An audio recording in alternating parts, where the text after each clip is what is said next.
मंगलवार की कार्यशाला।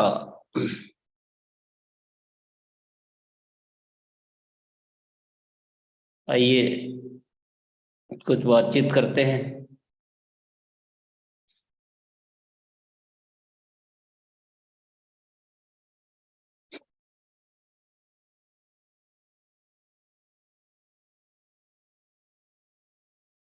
5 बातें जो कभी नहीं करना। आज थोड़ा सा जो बहुत जरूरी सावधानियां हैं। ऐसा कोई काम जो बहुत सारे किए हुए कामों को खत्म कर देता है, खा जाता है, या हमारे लिए बिल्कुल बाधक बन जाता है आगे बढ़ने में। तो वो काम, गलत काम कुछ ऐसा नहीं करेंगे तो कैसे भी करते रहेंगे तो भी हम जरूर सफल हो जाएंगे, लेट देर सवेर। थोड़ा टाइम कम ज्यादा लग सकता है, लेकिन वो गलत किया हुआ जो है ना, वो बहुत सारा किए हुए को खत्म कर देता है।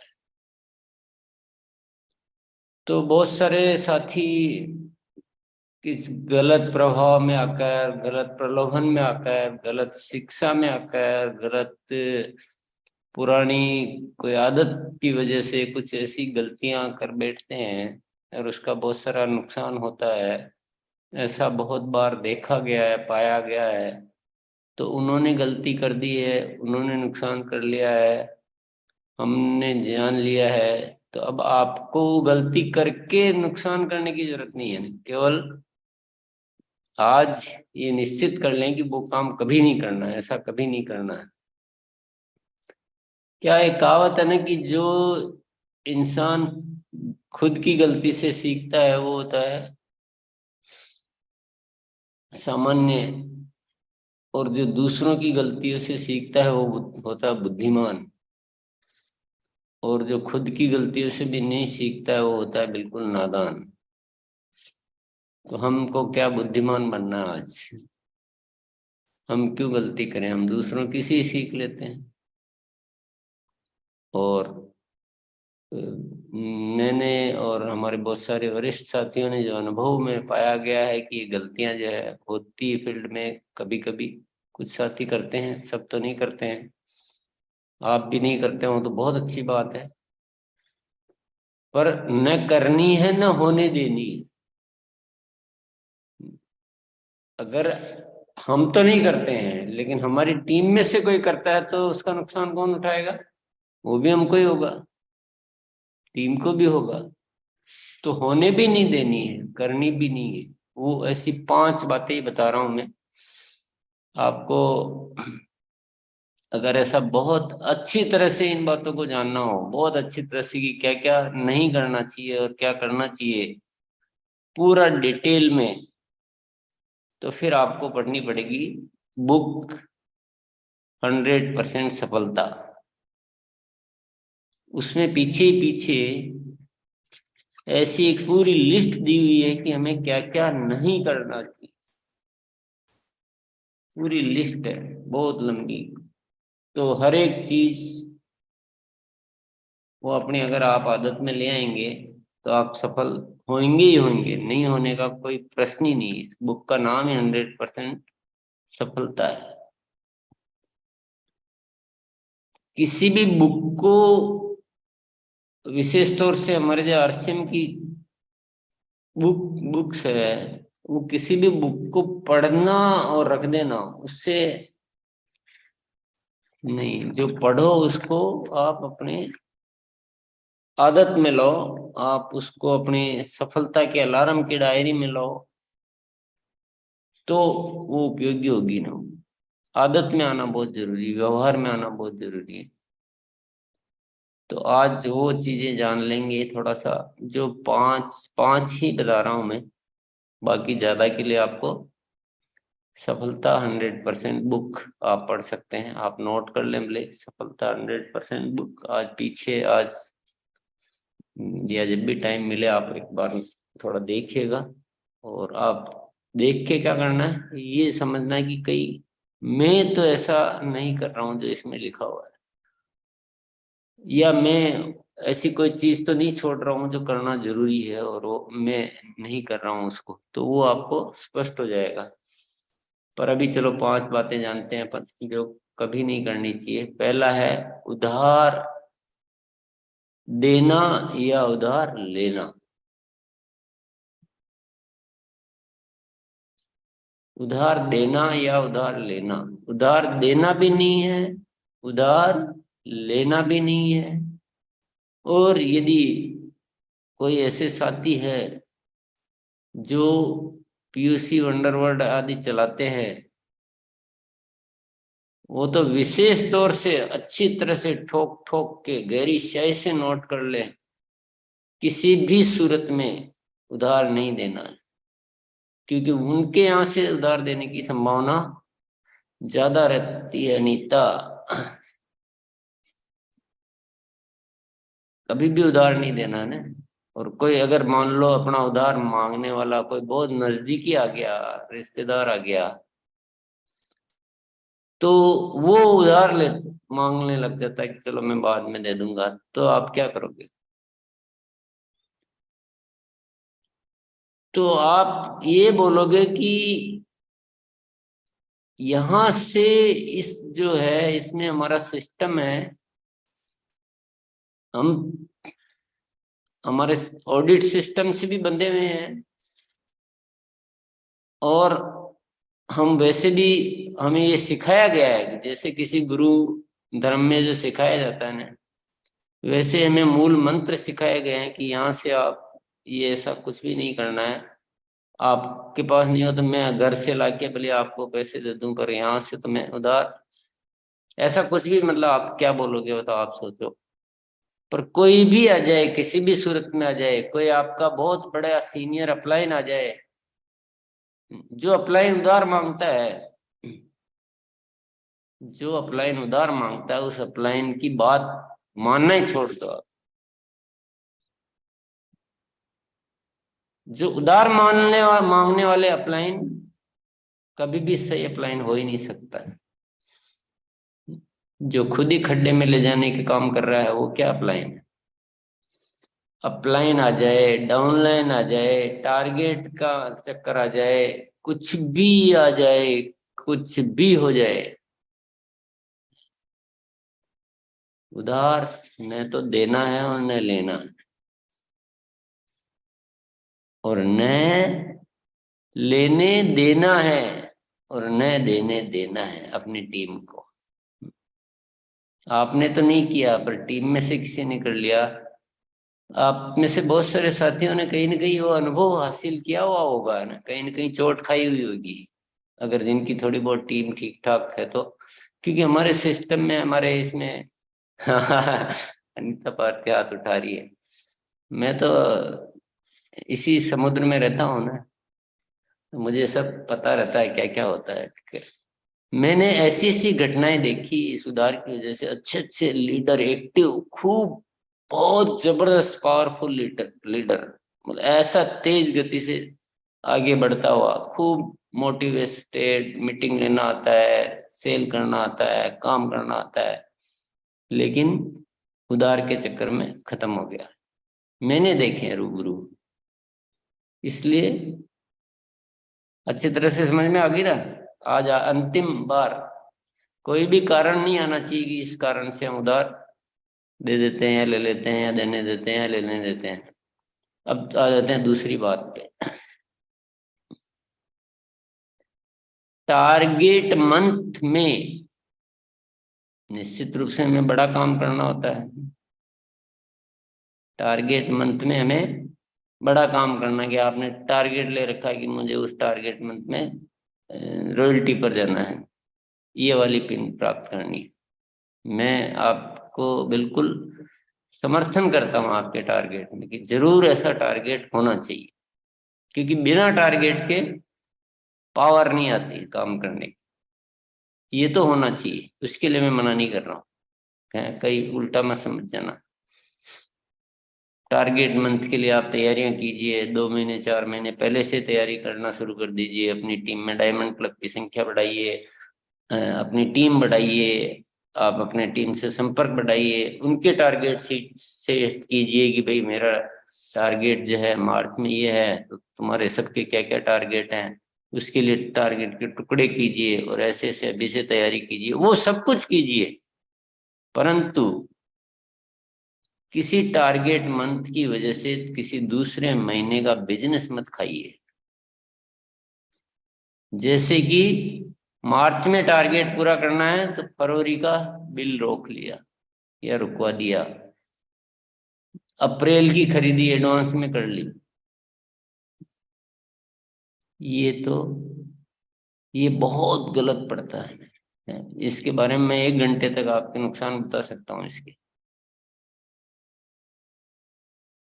और मैंने 22 सालों में सबसे ज्यादा खराब होते हुए कोई वजह देखी है तो वो ये है, किसी दूसरे महीने का बिजनेस को खा जाना टारगेट में। खा जाना हम समझ गए ना आप, कि इधर का रोका, आगे का ले लिया। जो माल 6 महीने में बिकता है उसको लेके भर के रख लिया, पिछले 2-3 महीनों से बिलिंग रोक के बैठ गए। ये अपने को आपको पूरा, क्या शब्द ही मैं बोलने मुंह से नहीं बोल पा रहा हूँ, मैं बोलना नहीं चाहता हूँ, अपने आप को पूरा उसकी व्यवस्था है। मैं आपको कोई भी गलत बात नहीं बताऊंगा, आपको जो भी ये बातें सिखा रहा है वो इस सिस्टम का मतलब वो सिस्टम में नहीं है,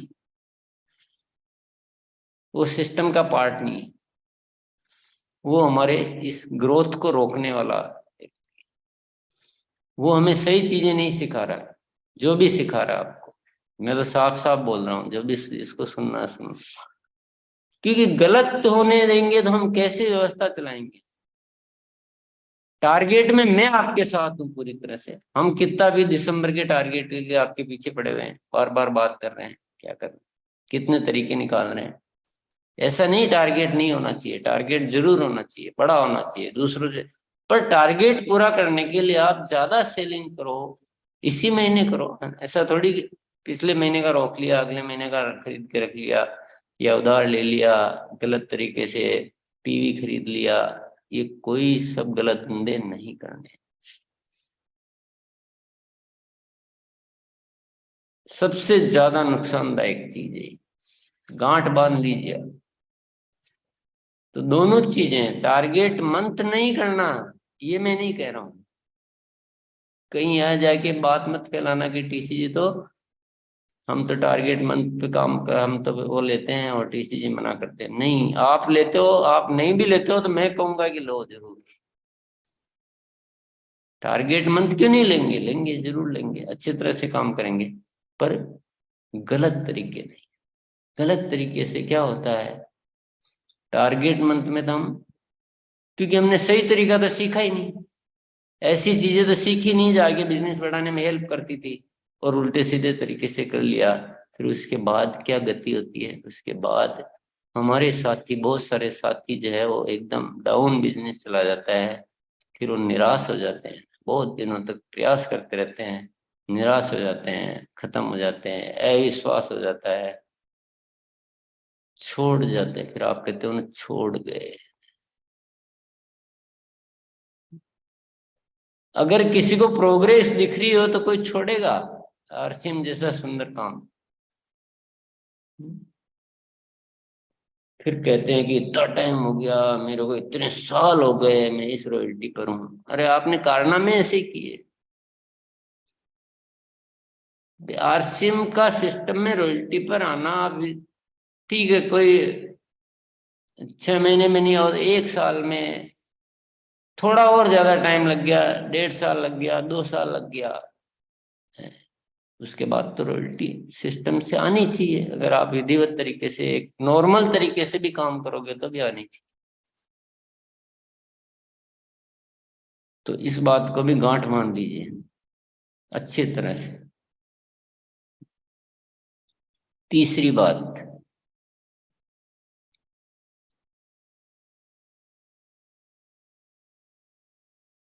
कभी भी किसी को दूसरी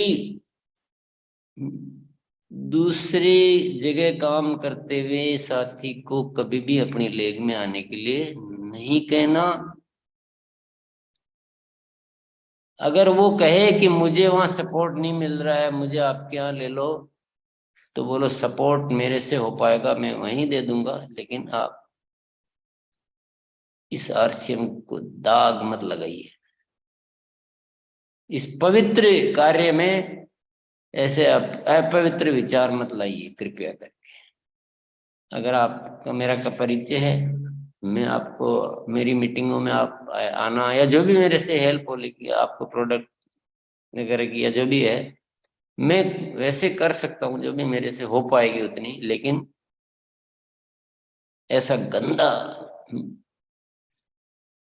ये विचार कैसे, मैं सोच भी नहीं सकता हूँ, ये तो मैं सोच भी नहीं सकता हूँ।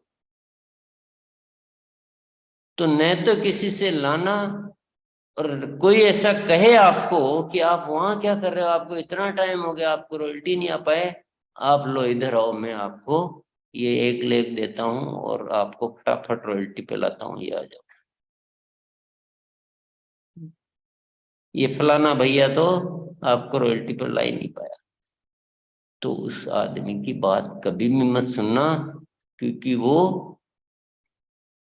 जो गलत ऐसी सलाह देने वाले साथी कभी भी आपको सक्सेस हो ही नहीं सकते, वो सिस्टम के पार्टी नहीं। तो न तो किसी से लाना, न किसी के जाना। अब आप बोलोगे क्या करें, हमारे तो अपलाइन ही छोड़ गए। न, तो अनीता भारती अपलाइन भले ही छोड़ जाओ, पर सिस्टम आपके साथ है। अभी तीसरी छाबड़ा आपके साथ है। और सबसे सबसे ज्यादा साथ क्या है, जीवन मूल्य हमारे साथ है। हम मूल्य आधारित काम करते हैं, और हम मालिक हैं ना। अपलाइन को तो हम शुक्रिया करते हैं कि हमें इतना सिस्टम दे गया और हमें इस आरसीएम रूपी महान यात्रा में शामिल कर गया। भले ही नहीं करता तो नहीं करता, फिर भी उसको शुक्रिया है, फिर भी हम धन्यवाद देते हैं, हमें कोई शिकायत नहीं। और हम तो इस बात का और शुक्रिया देते हैं कि शायद वो होता तो हम इतना नहीं सीख पाते। अब वो छोड़ गया तो हमें खुद को सीखने का ज्यादा मौका मिल रहा है, क्योंकि जब इंसान पे दबाव आता है तो वो ज्यादा सीखता है। तो ये नजरिए का मामला है, विचारों का मामला है। अपलाइन छोड़ जाए, डाउनलाइन छोड़ जाए, दूसरा बहुत ज्यादा सुपर एक्टिव अपलाइन आपको न्योता दे या कुछ प्रलोभन दे, ये सारी चीजें ये सिस्टम में घातक कैंसरस रोग है ये हमें पूरी तरह से हटाना है। तो हम खुद ही अगर ऐसा करते तो हटाने की बात कहाँ से करेंगे। तो खुद भी इन चीजों में नहीं आना है, और न अपनी लाइफ लाइन को आने देना।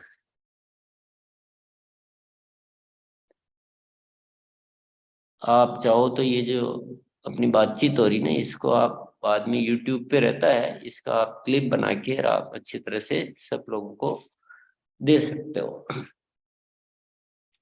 तो 3 चीजें हो गई हमारी। पहली तो हुई उधार नहीं करना, और दूसरी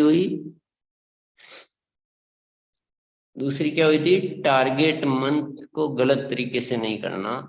और तीसरी हुई ये इधर उधर भटकती हुई आत्मा की तरह आरसीएम नहीं करना, स्थिर आत्मा की तरह, शांत आत्मा, सशक्त आत्मा, जहां है वहीं करना। चाहे पूरा ही चला जाए, अकेले रह जाओ तो भी वही रहना।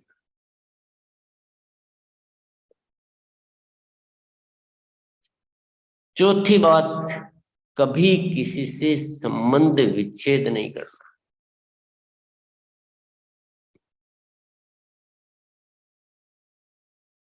चाहे वो आरसीएम करता रहे, चाहे छोड़ दे, चाहे और कोई घटना हो जाए, कुछ भी हो जाए, अपनी ओर से किसी से संबंध विच्छेद नहीं करना। कोई अगर गलत करता भी है वो उसका कर्म है,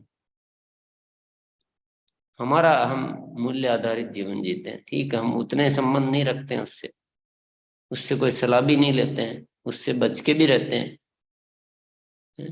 वो सब ठीक है। पर ऐसे हिसाब लगा लगा के कि इससे संबंध रखने हैं इससे नहीं रखने, कोई हिसाब नहीं लगाना है। संबंध ठीक है, अगर जितना हो पाता है, जितना ठीक है, मतलब जो आगे हमारे लिए ठीक है उतना संबंध हम मेंटेन रखते हैं, बस उससे ज्यादा नहीं रखते। वो स्थिति हो सकती है, पर पूरी तरह से संबंध विच्छेद किसी से नहीं करना।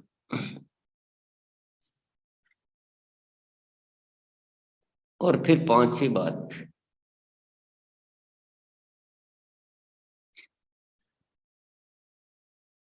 पांचवी बात हो सकता है किसी को खराब लगे, पर मुझे आज कहना है, गलत अपलाइन की बात नहीं मानना। अपलाइन की परिभाषा क्या है मैं आपको थोड़ा सा बता देता हूं। अपलाइन की परिभाषा है आरसीएम के जो मूल्य है, आरसीएम की जो मूल्य है, उन मूल्यों पर जो चलता है, उन मूल्यों की जो सलाह देता है और उन मूल्यों पे खुद कायम रहता है, वो अपलाइन है। जो मूल्य आधारित नहीं है, जो गलत सलाह देता है, जो आपको उधार की बात करता है, टारगेट मन पे गलत तरीके सिखाता है, या थोड़ा थोड़ी सिखाता है, या जो कुछ भी सिखाता है, ऐसे कर लो वैसे कर लो, वो अपलाइन की परिभाषा में नहीं आता। इसलिए हम रोज ही सिखाते हैं कि अपलाइन से मुलाकात रखो, मैं खुद सिखाता हूँ आपको कि अपलाइन से संपर्क रखो, अपलाइन की मदद लो कार्य में। पर उस अपलाइन की परिभाषा है कि वो अपलाइन वह है जो सिस्टम से चलता है। और ये बात मुझे कहना, क्योंकि मैं चुप नहीं रह सकता हूँ इस मामले में, इन पांचों बातों में चुप नहीं रह सकता हूँ, क्योंकि मैंने देखा है इन पांच घटनाएं, इन पांच कारणों से अनेक घटनाएं मेरी आंखों के सामने घटित होते हुए देखी है। बहुत सारे व्यक्ति बेचारे सीधे साधे भोले भाले काम करते हैं, लेकिन उनको पता नहीं किसने मिसगाइड कर देते हैं, कोई ऐसा कर देते हैं और वो बोलते हैं हमें तो पता ही नहीं था सिस्टम का, अपलाइन ने ऐसा करवा दिया। तो ऐसे कोई उधार में खत्म हो जाते हैं, कोई इधर उधर लालच में आके लेग में इधर उधर करके खत्म हो जाते हैं, कोई टारगेट गलत तरीके से करके खत्म हो जाते हैं, कोई गलत अपलाइन की सलाह से खत्म हो जाते हैं। इसलिए ये पांच बातें बहुत अच्छी तरह से आपने नोट कर ली होगी, और नोट करने से ज्यादा, कहीं ज्यादा जरूरी है कि ये अच्छी तरह से ये पूरा, कि कोई कुछ भी हो जाए लेकिन ये पांच बातों से हमें दूर रहना है और दूर रखना है टीम को। तो मैं एक बात आपको यहाँ पर ये कहना चाहता हूँ कि अगर ये पांच बातों से आप सावधानी रख लोगे, और आरसीएम को आप भले ही बहुत ऊपर सुपर तरीके से नहीं भी करोगे और सामान्य तरीके से भी करोगे, तो भी आप एक दिन सफलता की ओर बढ़ोगे, बढ़ते रहोगे, क्योंकि ये सिस्टम की ताकत है। लोग आपके साथ आएंगे, धीरे बढ़ेंगे तो धीरे बढ़ेंगे, धीरे टीम बढ़ेगी, पर सिस्टम की ताकत है कि आप सफल होगे।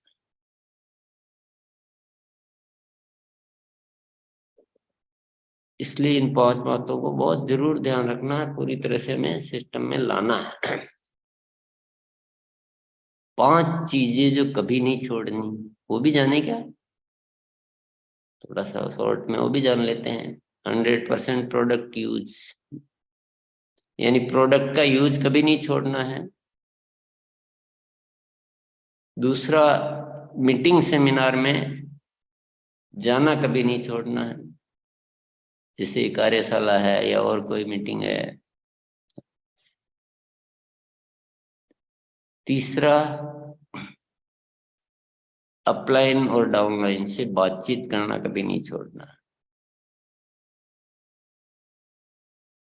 संपर्क, फॉलो अप आदि बना के रखें। आरसीएम की जो ऐप है, मोबाइल ऐप, उसको देखना कभी नहीं छोड़ना है।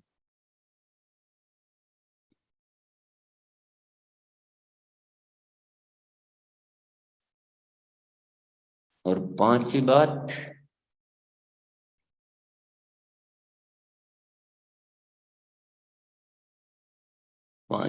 मैं सोच रहा था जब तक ये टाइम हो गया और मैं आपके इसमें मीटिंग में आ गया।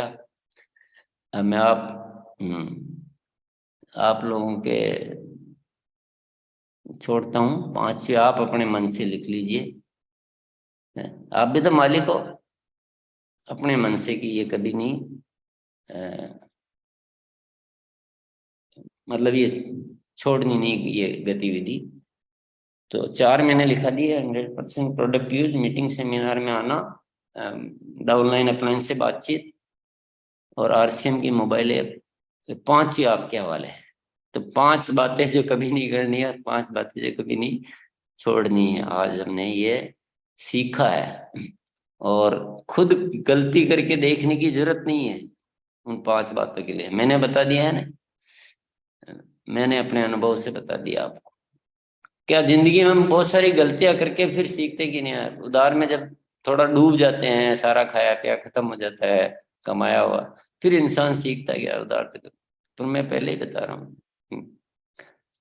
तो ऐसी बहुत सारी चीजें हैं वो आपको। तो आइए मोनालिसा।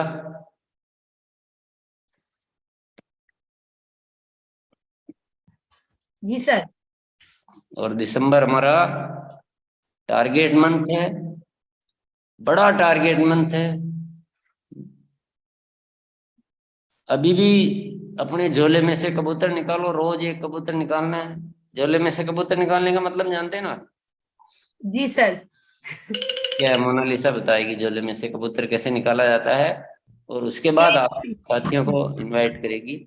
हाँ, एक बार अच्छी तरह से बता दीजिए झोले में से कबूतर झोले कैसे। में से कबूतर निकलने का अर्थ ये होता है, जैसे मैजिशियन क्या करते हैं, एक बार कुछ निकालते हैं, लगता है कि झोले में और कुछ नहीं है, फिर हाथ डालते हैं तो फिर निकालते हैं। तो हम लोगों के टीम में लिस्ट को हम लोग खंगालेंगे, लिस्ट को अच्छे से देखेंगे अपलाइन की मदद से, तो हम लोग देख पाएंगे कि आईएफसी में और भी साथी हम लोग लेके आ सकते हैं। डेली लेके आ भी रहे हैं सभी साथी। तो इस तरीके से हम लोगों के पास जो झोला है वो विशेष झोला है, उसमें से आईएफसी का बहुत सारे साथी हम लोग निकाल सकते हैं, वो होता है खरगोश। तो ये है सर, सही बोला? बिल्कुल सही बोला है कि आपने जो मान लिया ना कि मेरा दिसंबर में ये हो पाएगा, यानी आपने सोच लिया कि मेरे झोले की मेरी लिस्ट खत्म हो गई, मेरे संपर्क खत्म हो गए, अब मैं नहीं कर सकता हूँ। तो लेकिन कबूतर निकालने का मतलब अब वापस से आप थोड़ा अपने दिमाग को हिलाएंगे, फिर और लिस्ट बढ़ जाएगी आपकी। तो चाहे वो आईएफसी में बढ़े, चाहे प्री डायमंड क्लब में बढ़े, चाहे एक्टिव कराने में बढ़े, चाहे किसी भी बात में बढ़े, चाहे आपके पिन बदलने वाले साथी बढ़े, लेकिन इस दिसंबर महीने में रोज झोले में से कबूतर निकालने हैं। वो सबसे बड़ा जादूगर है।